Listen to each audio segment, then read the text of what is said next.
सबक 2 उस्ताद की नसीहत। सबक के बारे में ये दो गरीब भाइयों की कहानी है जिन्होंने अपनी मेहनत और ईमानदारी से तरक्की की मंजिलें तय की। उन्होंने अपने उस्ताद की नसीहत पर अमल किया। वो तालीम हासिल करने के साथ साथ नौकरी भी करते थे। उनकी तरक्की देखकर गांव के लोगों ने अपने बच्चों को भी तालीम देने का फैसला किया। अजमल और अकबर दो भाई थे। वो किसी गांव में अपने गरीब और बूढ़े माँ बाप के साथ रहते थे। दोनों भाई छोटे थे। बाप बूढ़ा हो चुका था। घर में गरीब और फाके का राज था। माँ ने सोचा कि गांव में तंग दस्ती के सिवा कुछ नहीं, क्यों न बेटों को बगदाद भेज दें। वहाँ खलीफे के बनाए हुए मदरसों में पढ़ लेंगे और उन्हें 2 वक्त का खाना भी मयसर हो जाएगा।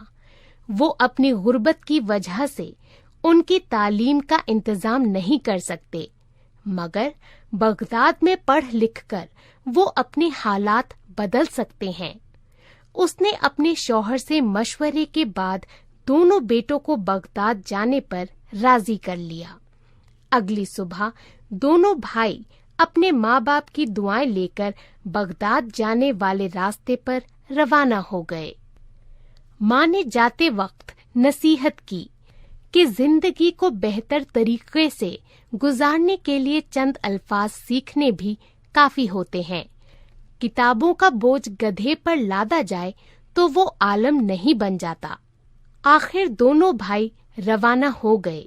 दोपहर तक वो एक ऐसे रास्ते पर पहुंच गए जहां से बगदाद जाने वाले काफिले गुजरते थे।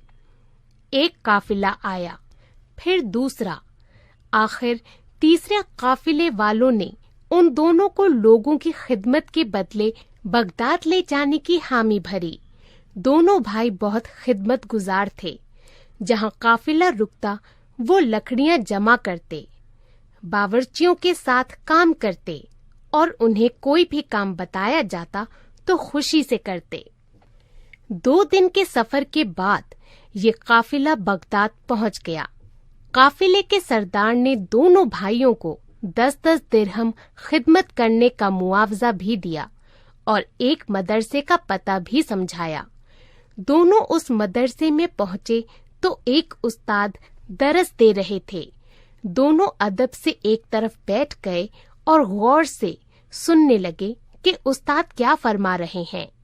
उस्ताद अपने शागिर्दों को हुस्ने अखलाक के मुतालिक समझा रहे थे। वो बता रहे थे कि खुश अखलाकी ऐसी खुशी है जिससे दुनिया फतेह की जा सकती है। इंसान का दिल जीतने के लिए सबसे बड़ी खूबी सलाम करना है। मुस्कुराते लबों से अदा होने वाला सलाम दूसरे के दिल में उतर जाता है। अजमल को उस्ताद की ये बात बहुत पसंद आई और उसने फैसला किया कि इस बात को अपनी जिंदगी का उसूल बना देगा। इस दौरान खाने और नमाज का वाकफ हो गया। अकबर ने मौका पाकर उस्ताद को सलाम किया और अपने आने का मकसद बयान करके दरख्वास्त की कि वो उनकी रहनुमाई करें। उस्ताद काफी देर सोचते रहे, फिर मशवरा दिया कि वो शाम के मदरसे में दाखिला ले लें और दिन को काम करें। अकबर ने दरख्वास्त की कि कोई नसीहत करें, तो उस्ताद ने कहा कि अपना हाथ खुला रखा करो, जल्द तरक्की पाने का यही रास्ता है। अकबर ने उस नसीहत की गिरह बांध ली।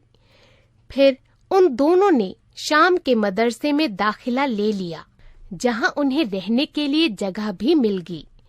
मदरसे के मुंतजिम ने दोनों को काम पर भी लगा दिया। अजमल को कपड़े की एक दुकान पर काम मिला और अकबर को परचून की दुकान पर। अजमल हर आने जाने वाले को मुस्कुराकर सलाम करता और वो जल्द ही अपनी खुश अखलाकी की वजह से लोगों में मकबूल हो गया।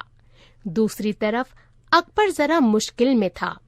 वो उस्ताद की नसीहत पर अमल करते हुए सौदा सुलूफ जरा सा ज्यादा तोल देता था।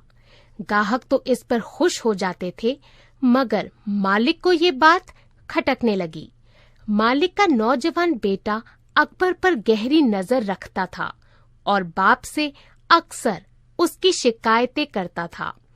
ایک دن بیٹے نے باپ کو کاغذ پر حساب لگا کر بتایا کہ اکبر کے زیادہ تولنے کی وجہ سے انہیں کتنا نقصان ہوتا ہے۔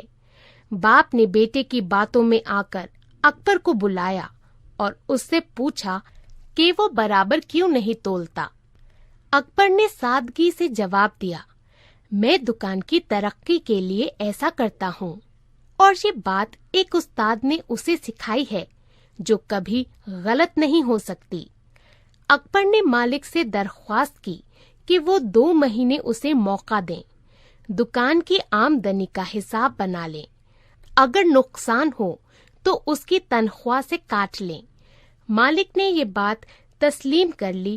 پھر کچھ دن کے بعد اس نے دیکھا کہ اس کی دکان پر گاہکوں کی تعداد بڑھ گئی اور شہر میں اس کی دکان یہ متعلق مشہور ہو گیا کہ اس کی تول اور مال اچھا ہوتا ہے۔ 2 مہینے گزرنے کے بعد دکاندار نے حساب لگایا تو معلوم ہوا کہ مال زیادہ فروخت ہونے کی وجہ سے اس کی آمدنی میں اضافہ ہو گیا ہے۔ وہ حیران رہ گیا کہ آمدنی بڑھانے کا یہ گڑ اسے پہلے کیوں پتہ نہیں چلا۔ اس نے اکبر کو بلا کر شاباشی دی اور اس کی تنخواہ بڑھا دی۔ اکبر نے درخواست کی کہ میری آدھی تنخواہ اپنے کام میں لگا دیں۔ دوسری طرف اجمل نے بھی بھائی کے مشورے پر اپنی آدھی تنخواہ اپنے مالک کے کاروبار میں لگا دی۔ وقت گزرتا رہا، آخر 1 سال گزر گیا۔ مدرسے میں 1 ماہ کی چھٹیاں ہو گئیں۔ دونوں نے کام سے رخصت لی۔ ایمانداری اور محنت کی وجہ سے انہوں نے بہت سارے پیسے کما لیے تھے۔ اپنا حساب کر کے رقم لی، شہر سے اپنے ماں باپ کے لیے کپڑے اور تحفے خریدے، گھر کے لیے ڈھیروں چیزیں خریدیں اور ایک قافلے کے ساتھ اپنے گاؤں کی طرف روانہ ہو گئے۔ جب دونوں گاؤں پہنچے تو بوڑھے ماں باپ جو بہت مشکل حالات میں تھے انہیں دیکھ کر بہت خوش ہوئے۔ انہیں یہ جان کر بھی بہت خوشی ہوئی کہ دونوں بھائی نہ صرف پڑھ رہے ہیں بلکہ کام بھی کر رہے ہیں۔ گاؤں والے بھی دونوں بھائیوں کی ترقی دیکھ کر متاثر ہوئے اور انہوں نے بھی اپنے بچوں کو پڑھنے کے لیے شہر بھیجنے کا فیصلہ کر لیا۔ اس طرح اجمل اور اکبر کی وجہ سے کئی بچوں کو تعلیم حاصل کرنے اور اپنے حالات بدلنے کا موقع ملا۔